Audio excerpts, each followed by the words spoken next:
오늘 신명기 10장 12절에서 22절 말씀을 가지고 하나님의 사랑이다라고 하는 제목으로 함께 말씀을 나누고자 합니다.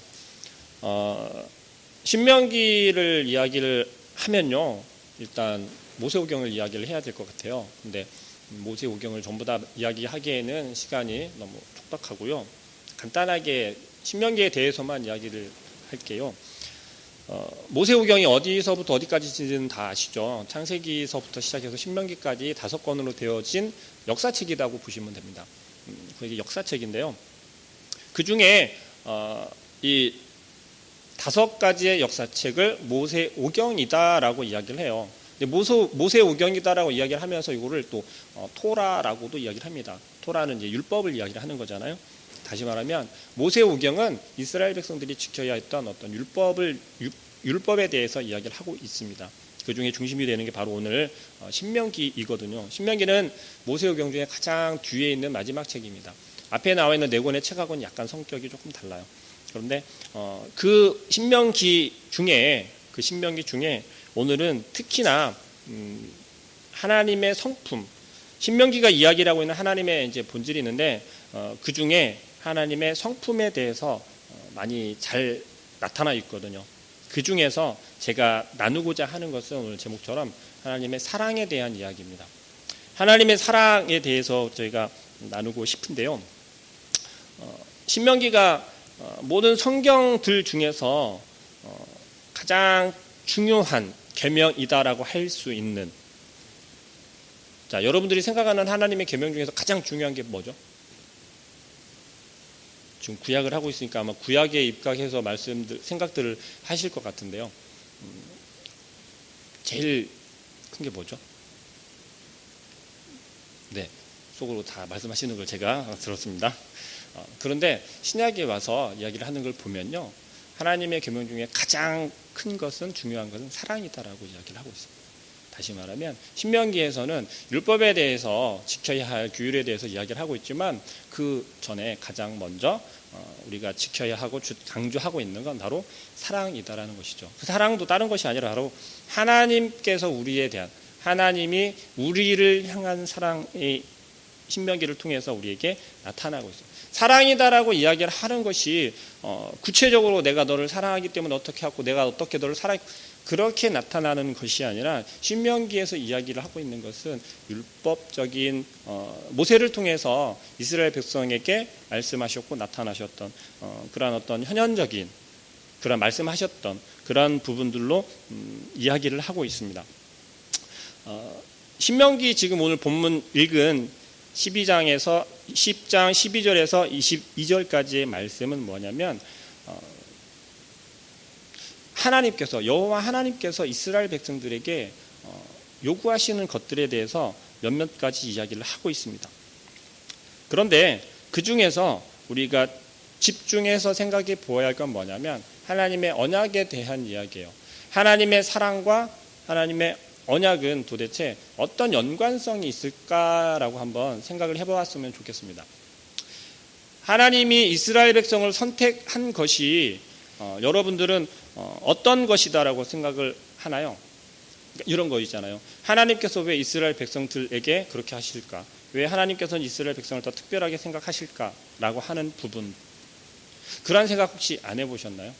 좀 이스라엘 백성들 보면 짜증나잖아요. 정말 좀 괘씸하기도 하고 진짜 뭐 내 가족이나 내 친족이나 아니면 내 새끼 같았으면 막 붙잡아다가 다리 몽둥이라도 분질러서 하고 싶을 정도로 이스라엘 백성들은 하나님을 향해서 계속해서 반복적으로 순종도 했다가 불순종도 했다가 순종도 했다가 불순종했다가 두려워했다가 또 무시했다가 막 그러잖아요. 자, 첫 번째로 우리가 생각해 볼 것은 하나님의 사랑에 대한 주도권이 어디에 있느냐라는 거죠. 하나님의 사랑의 주도권은 누구에게 있다고요? 하나님에게 있다. 하나님의 역사 가운데서 이스라엘 백성들을 불러서 너는 내가 택한 백성이다 라고 말씀을 하시는데, 자, 이스라엘 백성에게 생각해 보세요. 이스라엘 백성에게 하나님께서 나타나셔서 말씀하실 때, 야, 너희들 나하고 조약을 좀 맺자, 언약을 맺자, 내가 너네 사랑할 테니까 니네가 내 말 좀 들어 라고 혹시 성경에 나온 걸 보신 적이 있으신가요? 이스라엘 백성 어느 한 사람이라도 찾아가서 아니면 이스라엘 백성 중에 누구에게라도 꿈에라도 이렇게 나타나셔가지고 야, 내가 너희를 선택할 거거든. 내가 니네 백성을 선택할 거야. 너네를 내가 사랑하기로 내가 마음 먹었어. 어때? 내 사랑을 받을래? 라고 혹시라도 이야기 되어져 있는 본문이 있는 걸 본 적이 있으신가요? 자, 그럼 현실적으로 이야기를 해볼게요. 하나님께서 여러분들에게 내가 너희를 사랑한다라고 말씀을 하시는데 조건적으로 내가 주는 사랑을 너 받을래? 라고 혹시 질문을 받아본 적이 있으신 분 계세요? 전혀 없다라는 거죠. 다시 말하면 하나님께서 우리 이스라엘 백성과 지금 우리와 언약을 맺은 것은요, 우리의 선택, 우리의 마음과는 아무런 상관이 없이 오직 하나님의 뜻대로 언약하시고 사랑하시고 우리를 선택하셨다라는 거예요. 우리와는 상관없이요. 우리의 의지와는 상관없이 이스라엘 백성들의 생각과 의지와는 상관없이 하나님께서는 이스라엘 백성들을 선택하시고 사용하셨어요. 그러면 하나님께서 선택의 폭이 좁아서 만약에 선택의 폭이 좁아서 다른 백성들이 없었기 때문에 이스라엘 백성들을 선택하신 걸까요? 그렇지 않거든요. 이스라엘 백성 외에도 많은 족속들이 있었어요. 그 중에 유일하게 이스라엘 백성을 선택하셔서 하나님께서 사랑하시고 하나님께서 사용하기를 원하셨다는 거예요. 자, 주인의 마음은요, 좀 쉽게 얘기를 할게요. 어떤 회사의 사장의 생각은요, 계획은요, 직원들은 솔직히 잘 몰라요. 그냥 오더를 주는 대로만 하면 돼요. 그러면 뭔가 잘 되었을 때 인센티브도 받고 또 어떻게 되죠? 부흥이 되는 거예요. 회사가 발전을 하는 거예요. 마찬가지입니다. 하나님께서 우리를 선택하셨을 때는 하나님의 계획만 있으면 되는 것이지 우리의 생각이나 우리의 계획이나 우리의 의지와는 상관이 없다라는 거죠. 그게 하나님께서 세상을 만드시고 창조하시고 인간을 만드시고 우리를 선택하신 계획이라는 거죠. 근데 우리는 그렇게 생각 안 하잖아요. 그렇죠? 선택적으로 내가 선택할 수 있다라고 생각하잖아요. 하나님께서는요, 세상을 창조하실 때 어떻다라고 제가 지난번에 말씀을 잠깐 간단하게 드렸던 것 같은데요. 하나님께서는 세상을 창조하실 때 이미 우리의 구원을 예비하셨어요. 계획하셨다라는 거예요. 다시 말하면 하나님의 사랑은 차고차고 넘쳐서 너무 주체할 수 없을 만큼 그 사랑은 너무나 커서 너무 풍족해서 그 사랑의 나타남이 바로 온 세상을 창조하신 창조의 계획 속에 있다라고 제가 말씀을 드렸었어요. 그렇다면 그 넘치는 사랑을 부어주셔야 하는데 도구가 필요하잖아요. 혼자서만 하실 수는 없는 거예요. 나 혼자 우리 젊은 분들이 몇 있으니까 말씀을 해도 될 것 같아요. 우리 요즘 흔히 쓰는 말로 덕후라고 하는 게 있어요. 덕후라는 표현 혹시 뭔지 아시나요? 쉽게 말하면 내가 어떤 좋아하는 것에 대해서 완전히 빠져있는 걸 얘기를 해요. 그것은 취미로 하는 것 이상으로 완전 매니아 이상으로 빠져 있어요. 실제로 자기 삶에서도 그렇게 되어져서 그렇게 살려고까지 할 정도로 그런 사람들 보고 우리 덕후라고 하거든요. 하나님께서 인간을 사랑하셨을 때 이런 표현 비교는 조금 그렇지 않습니다. 그런데 대상이 있어야 돼요. 대상이 있어야 언약도 맺을 수 있고 그 사랑을 나눠줄 수도 있는 거죠. 그런데 그 대상을 하나님께서는 이 세상을 창조하시고 인간을 만드신 것에 하나님의 사랑을 나타내셨다는 거죠. 그 결과로 뭐예요? 얼마나 사랑하셨으면 인간들이 타락해서 죽을 수밖에 없으니까 영원히 죽을 수밖에 없는 인간들을 회복시켜주기 위해서 그 연결고리를 만들어주기 위해서 하나밖에 없는 아들 예수 그리스도를 보내주시잖아요. 그리고 희생시키잖아요. 제물로 드리잖아요. 구약에 나와 있잖아요. 죄를 회복할 수 있는 건 산제물을 드려야만 가능하다. 하나님께서는 직접 그 자기 아들을 통해서 우리에게 나타나셨고 우리에게 직접 보여주셨다는 거죠. 다시 말하면 직접 실행하셨다라는 거죠. 하나님께서 말로만 하는 것이 아니라 말씀으로 지금 우리에게 계속해서 말씀하고 계시지만 하나님께서는 그 말씀만을 한 게 아니라 직접 행동으로 보여주셨다라는 거죠. 예수 그리스도를 이 땅에 보내주심으로 그리고 희생시키심으로 그리고 뭐예요? 약속, 언약을 지키기, 언약을 이루기 위해서 다시 부활하셨잖아요. 부활하시고 다시 그 원래 하나님 보좌 그 옆으로 가셨잖아요. 그게 하나님의 주권적인 사랑이다라는 거죠. 우리는 하나님 앞에서 나를 사랑해 주세요, 사랑해 주세요라고 아무리 이야기를 한다라고 할지라도 부르짖는다고 할지라도 그게 만약에 하나님이 원하는 게 아니라면 어떻게 될까요? 네, 그냥 소리 지르는 것밖에 안 돼요. 울부짖는 것밖에 안 돼요. 그럼 뭐예요? 하나님이 원하시는 대로. 하나님이 원하시는 건 뭐냐면요, 여기에 딱 나와 있습니다. 12절에 보니까 이렇게 이야기를 하고 있어요.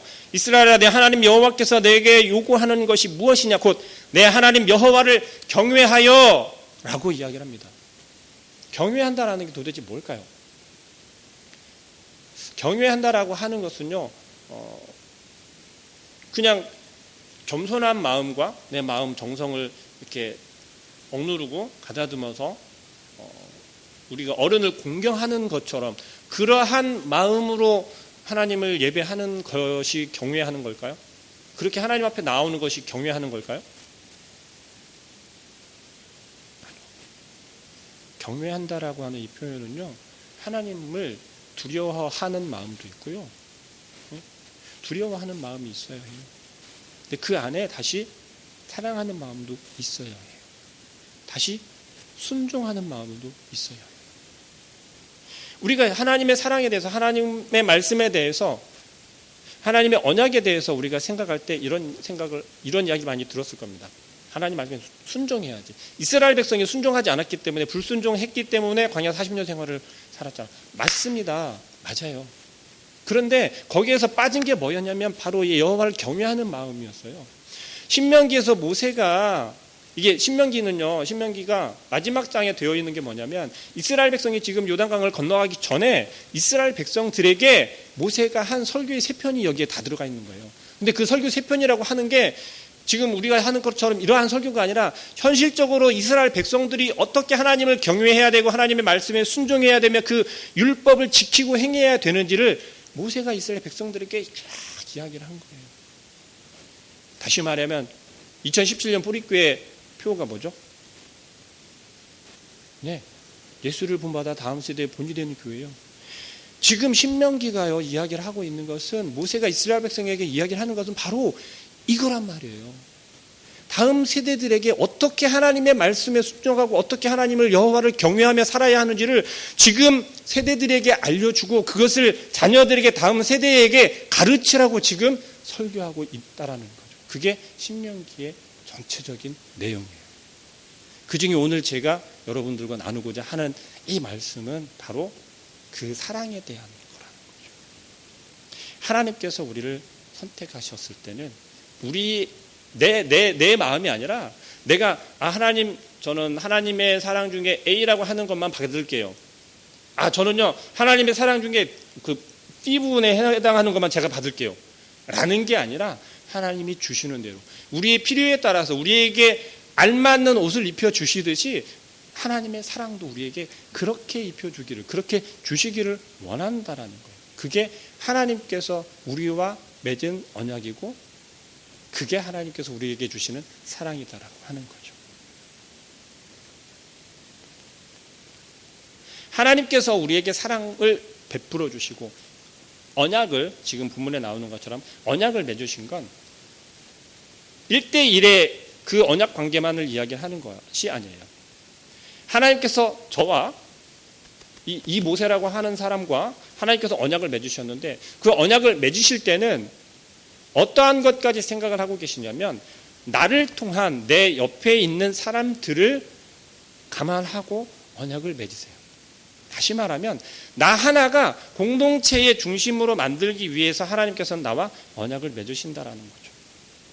이스라엘 백성이 지금 수많은 백성들이 있었어요. 그 중에 하나님과 정말 그 언약 관계가 성립이 되었다라고, 다시 말하면 하나님을 온전히 경외하고 믿는 이스라엘 백성들이 얼마나 됐을까요? 100만, 200만 중에 얼마나 선택받은 레위 지파만 그랬을까요? 아론 제사장만 그랬을까요? 아니요. 제사장 지난 시간에 우리 목사님 통해서 배웠잖아요. 범죄했어요. 우상을 만들었단 말이에요.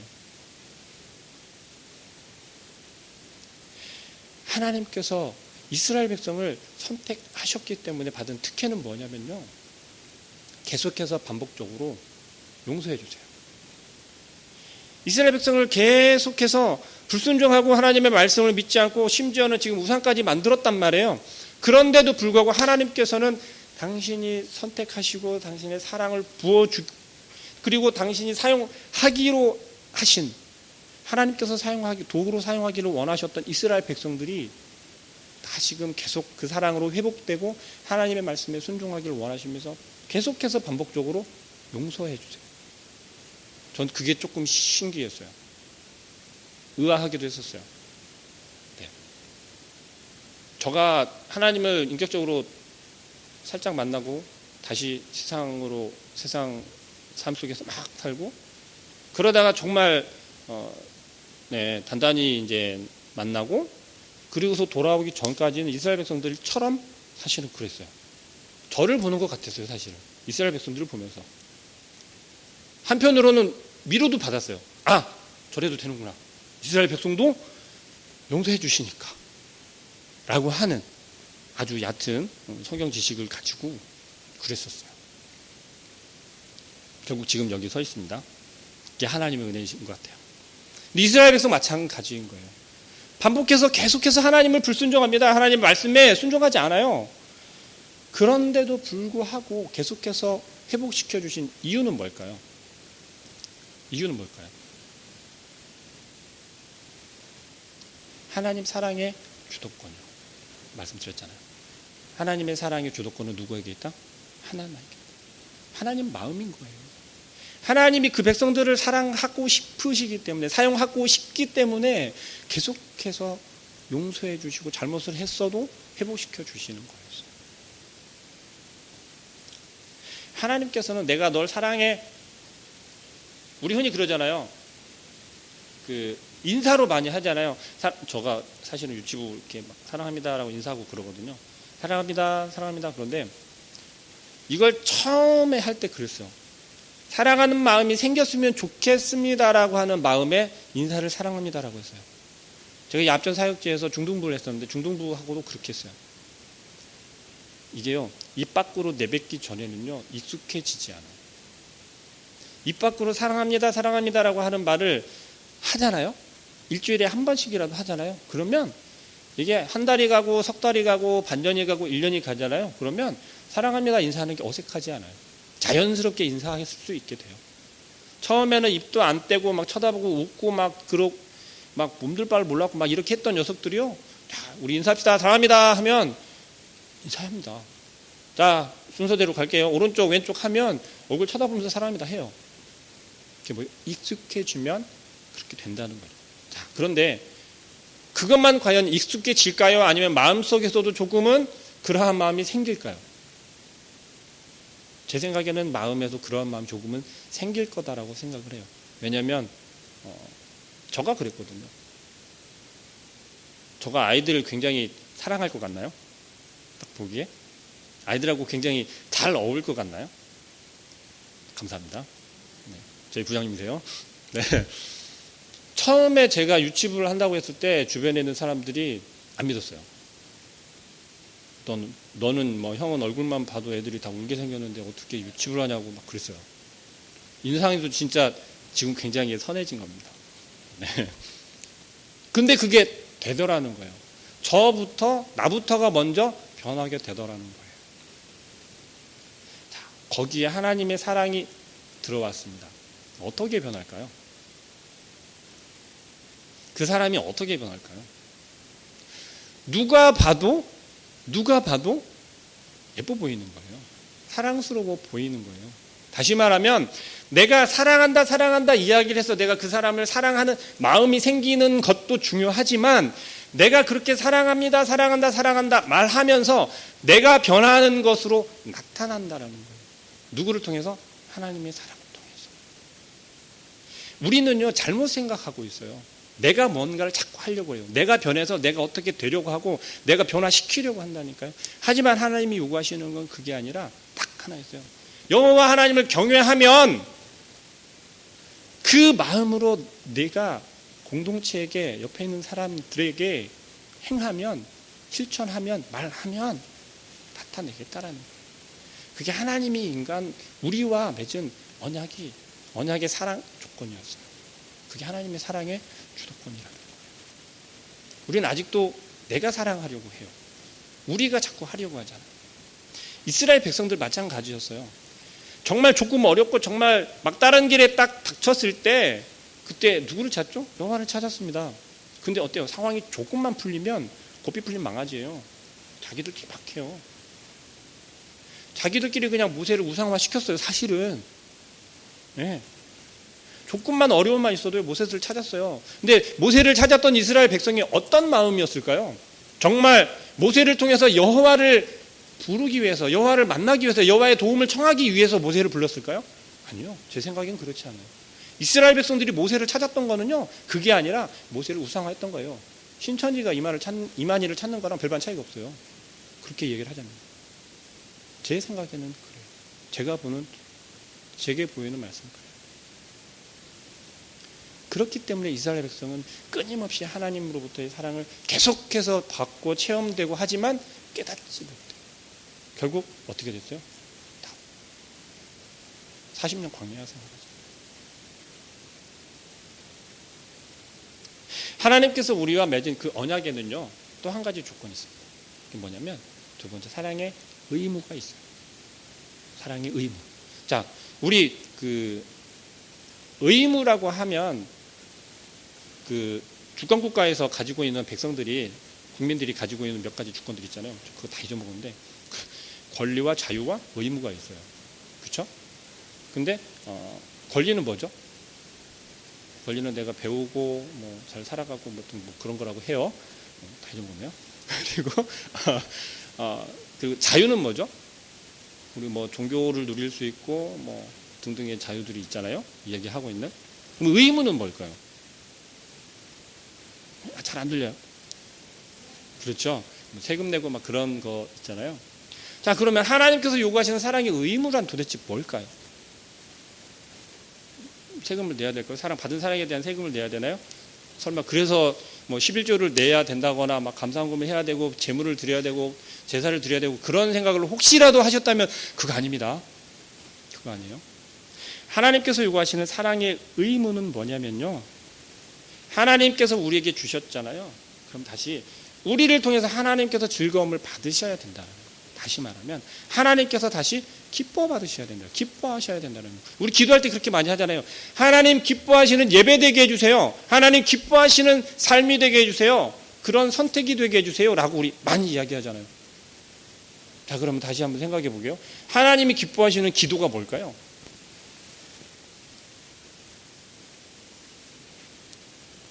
제가 좀 질문이 많죠. 죄송합니다. 하나님이 정말 기뻐하시는 기도가 뭘까요? 또 하나님이 기뻐하시는 예배라는 게 뭘까요? 하나님이 기뻐하시는 헌신이 뭘까요? 하나님이 기뻐하시는 것에는 지금 이야기한 것처럼 의무가 따른다라는 거예요. 하나님께서 베푸신 그 사랑이, 하나님으로부터 받은 그 사랑에 대해서 내가 해야 할 의무는 내가 하나님으로부터 받은 그 사랑으로 내가 살아가면 그 삶의 모습 속에서 내가 하나님으로부터 받은 사랑이 나타난다라는 거예요. 근데 하나님께서는 그 모습을 보고 기뻐하신다라는 거예요. 예배할 때 우리가 하나님을 경외하는 마음과 그러한 모습으로 하나님을 예배할 때 하나님께서는 그걸 기쁘게 받으신다라는 거예요. 근데 우리는 예배를 드릴 때 어떻게 드리나요? 이제 의미는 다르지만 의무적인 예배로 드리잖아요. 그렇지 않나요? 습관적인 예배로 드리잖아요. 정말 예배드리러 나온 여러분들의 마음속에 정말 하나님을 경외하고 하나님을 정말 두려워하는 마음이 있고 하나님의 말씀대로 순종해서 살겠습니다라고 각오한 그런 마음으로 예배를 드리시나요? 솔직히 얘기하면 그렇지 않잖아요. 습관적으로 나오잖아요. 주일이니까 나오잖아요. 예배 빼먹으면 혼나니까 나오잖아요. 야단 맞을 것 같으니까 나오잖아요. 체면 때문에 나오잖아요. 내가 집사니까, 장로니까, 권사니까, 전도사니까. 하나님은 그러한 마음을 원하시는 게 아니라니까요. 예수님께서 말씀하셨잖아요. 제물을 드리러 지금 예배당에 나왔어요. 근데 그 사람의 마음이 불편한 마음으로 나왔더니 그 예물을 드리지 말래요. 집에 가서 그 불편한 마음을 풀고 와서 드리라고 하잖아요. 그만큼 마음이 중요하다라는 거예요. 예배를 드리러 자리를 나와서 앉아 있는데요. 그 앉아 있는 자리가 얼굴에 다 나타나요. 왜요? 불편한 걸로. 집에서 싸우고 왔어요. 회사에서 무슨 큰일이 있었어요. 마음속에는 하나님을 생각하는 여호와를 경외하는 마음은 눈꽃만큼 도 죄송합니다. 찾아볼 수 없으면서 예배한다고 나와 있어요. 하나님이 보시면 그 예배가 기쁘시게 받으실까요? 얼마나 마음 아파 슬퍼하시겠어요. 내가 잘 살으라고, 내가 힘있게 살으라고 부어준 사랑으로 한 주간을 살았어야 하는데 그렇지 못했단 말이에요. 하나님 실패하신 건가요? 하나님이 실패하신 거예요? 우리가 못한 거예요? 우리가 못한 거죠.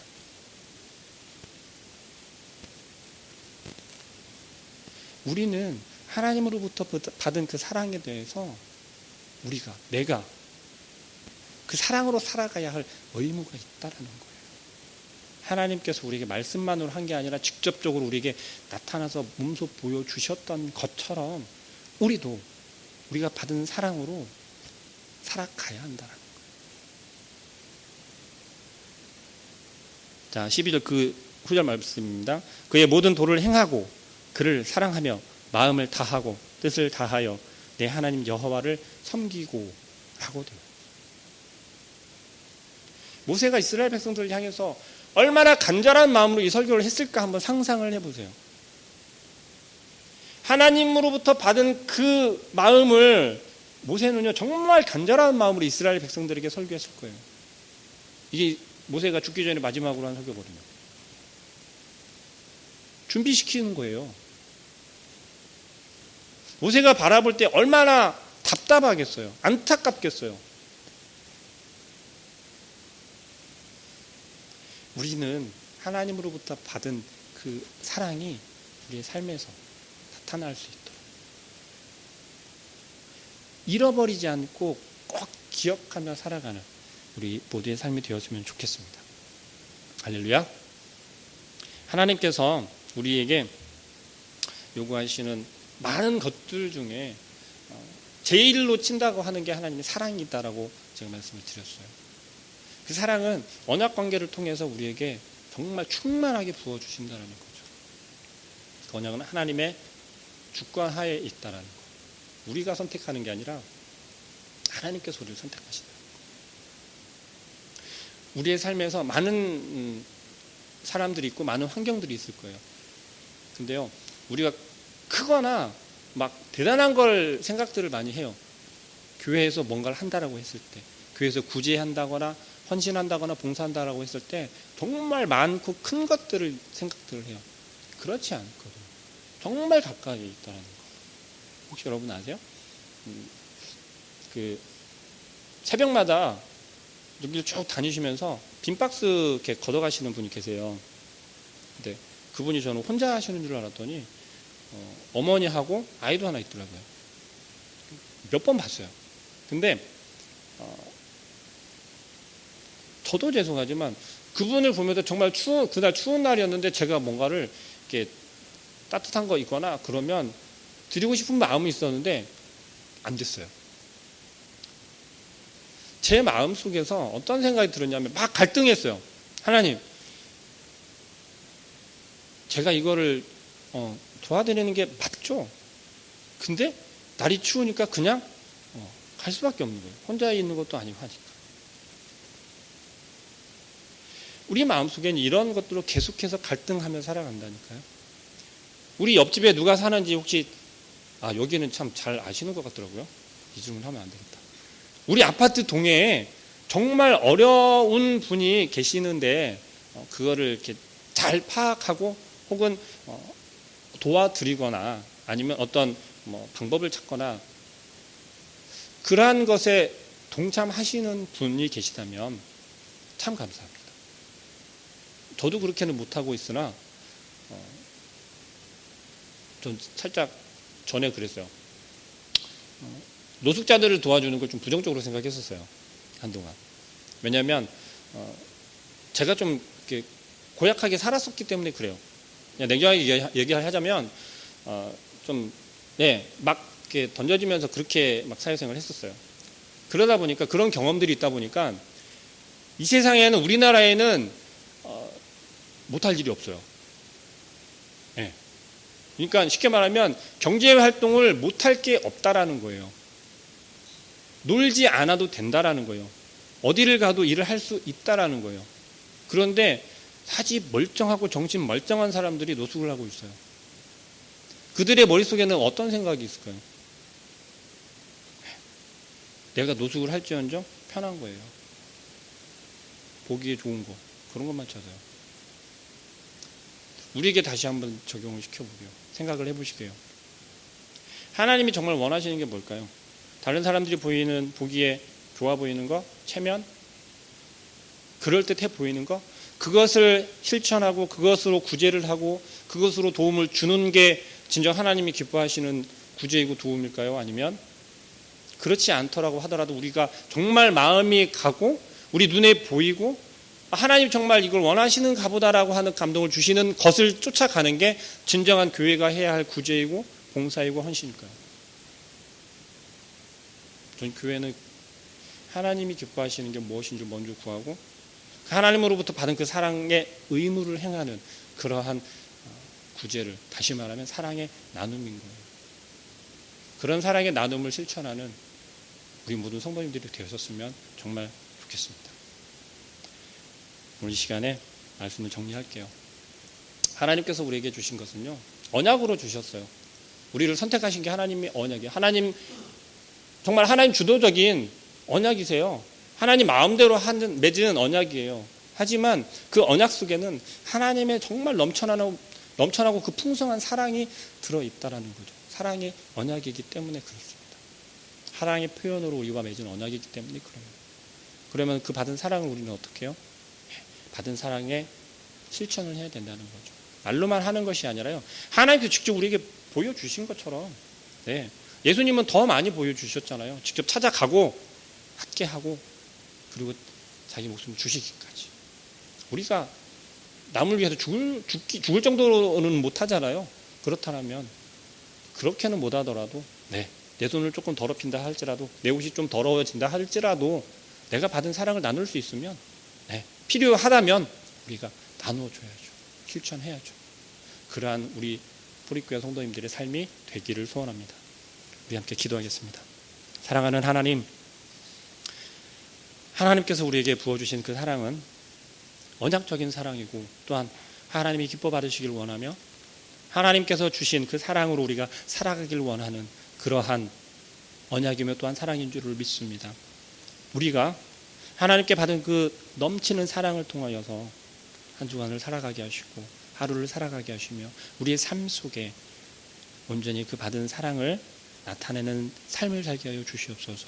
그러나 주여, 우리의 마음대로가 아니라 하나님께서 말씀하시고 하나님께서 주권적으로 우리에게 말씀하시는 그 의무를 온전히 행하는, 실천하는 그런 우리 성도들의, 우리 포리교회 성도님들의 삶이 되게 하여 주시옵소서. 예수 그리스도의 이름으로 기도합니다. 아멘.